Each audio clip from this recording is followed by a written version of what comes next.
একদিন রাতে এই মেয়েটি তার পার্লারটিকে বন্ধ করে বাড়িতে ফিরছিল, কিন্তু তখনই সে একটা বেলুন উড়ে যেতে দেখতে পায়। এজন্য মেয়েটি বেলুনটিকে ধরার চেষ্টা করে, কিন্তু তখনই এই জোকারটি মেয়েটিকে ধরে ড্রেনের মধ্যে তার আস্তানায় নিয়ে যায় এবং সে মেয়েটিকে ভয় দেখাতে থাকে। তবে মেয়েটি হঠাৎ করে জোকারের বাসার মধ্যে একটি মেয়ের ছবি দেখতে পায়, যাকে সে চিনতো।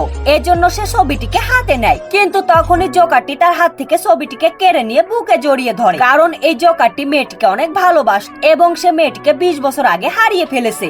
তখন এই মেয়েটা সবকিছু বুঝতে পেরে যায় এবং সে জোকারটিকে তার ভালোবাসা ফিরিয়ে দেওয়ার জন্য জোকারটির নোংরা চেহারাটিকে মেকআপ করে সুন্দর বানিয়ে দেওয়ার চেষ্টা শুরু করে দেয় এবং অনেক সময় চেষ্টার পর মেয়েটি জোকারটির নোংরা চেহারাটি সুন্দর বানিয়ে ফেলে। কিন্তু হঠাৎ করে মেয়েটি জোকারটির বাসায় স্লিপ খেয়ে পড়ে যায় এবং এই জোকারটির জামাটি ছিঁড়ে যায়, যার কারণে এই জোকারটি কান্না করতে থাকে, কারণ তার এই একটি মাত্র জামা ছিল।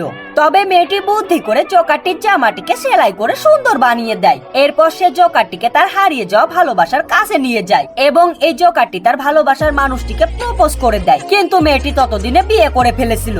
এজন্য জোকারটির অনেক মন খারাপ হয়ে যায়। তবে তখনই জোকারটি তার সামনে একটা বেলুন দেখতে পায় এবং এই জোকারটি বেলুনটিকে ধরার চেষ্টা করলে সেই মেকআপ আর্টিস্ট মেয়েটি তাকে জড়িয়ে ধরে, কারণ এই মেয়েটি জোকারটিকে ভালোবেসে ফেলেছিল।